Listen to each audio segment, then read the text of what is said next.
Hello snowboarders of the internet, I'm your host Avran LeFeber, and in this video we're going to be reviewing the Arbor El Camino, Jared Elston's Pro model, a new board in the Arbor lineup for 2026. If you're shopping online, check out those affiliate links that we put down in the description below, so that way you don't have to go hunting for them yourself.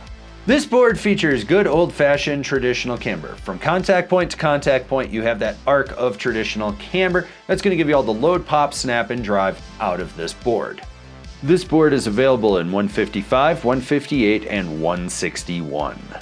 I rode this board at Brighton in Utah on a sunny bluebird day, warmer temps. You had chop, chunder, ice, rocks, the occasional spot of corduroy, kind of just a mix of really warm spring-like conditions, even though it was still January. And I rode it with my Rome Black Label bindings and my K2 Thraxis boots.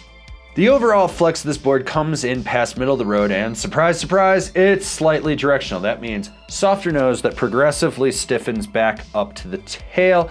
Now the torsional flex is very quick to rebound. This gives it a little bit of rigidity to it, so when you go to torsionally twist it, it snaps back. There's a little bit of spring there. When it comes to stability, at high speeds on a groomer, you're gonna get a little bit of chatter, and that slightly resonates back underfoot. In more rutted out terrain, keep your knees bent. You are gonna feel it a little bit underfoot, but by and large, this board does cut through chop and chunder relatively easily, or it stays on top of it. You get into some like less than ideal conditions, because I made a wrong turn once and did that. You're gonna feel it, and you can get bucked around if you're going Mach 10. Do I recommend going Mach 10 on this board? Hell yeah, I do. Ride it like Jared Elston. You know who you are. Do it, you won't. With this board being traditional camber and a little stiffer, it takes a little bit more effort to load it up. So you're gonna notice that you put a little bit more, and when you roll back on the tail, it's gonna spring. Now when it springs you up, not out. This is a board for going high, not going far, unless you have a ton of speed. So you wanna approach this with a lot more speed. And when you do, you're gonna be able to pop up, and then the trajectory is gonna take you out with it. You want to ollie over a slow sign at slow speeds? This board has you covered. Okay, so we're about halfway through this review. Why don't you give it a thumbs up? And if you haven't already, go down, subscribe, click the bell, get those notifications. That way you're not missing any of the programming we've got coming out for you guys. And believe me, we've got a ton of programming for you this season. The nose is going to be a little bit easier to butter on than the tail, and that's just due to it being a little bit softer. The sweet spot is way out there. You're really gonna have to leverage your weight and really push into it, and it's gonna fight you the whole time. You're gonna get a little bit of spring out of that butter. With the tail, you are sitting on this damn thing. You are pushing into it hard. You are getting a leg workout. Is it the easiest to butter? No. Is it doable? Yes, if you know what you're doing. Short, tight, quick carves are where this board excels at. It's like you're setting up for everything. When you go into a more long, drawn out carve, it's locked in. I'm not denying that, but you're not changing that trajectory. You're riding it out.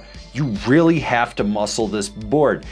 In my opinion, this board is designed for a couple inches to feet of fresh powder to really get the most out of it when you're trying to carve.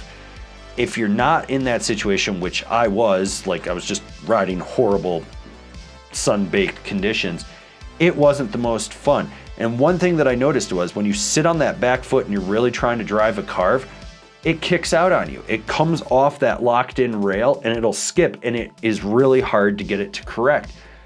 Like I said, this thing's good for like a setup carve, but if you're trying to really aggressively rail it all the time, it kind of lacks. Rider in mind, this board is for someone that at the minimum is riding dust on crust, but perpetually getting fresh snow. Someone that just understands that this board's gonna pop up and not pop out unless you're absolutely charging with it. Like what we're doing over here? Wanna support us further? Swing on over to Angry Snowboarder VIP and become a member. Sure, I could tell you more here, but I got a video over there that explains it so much better.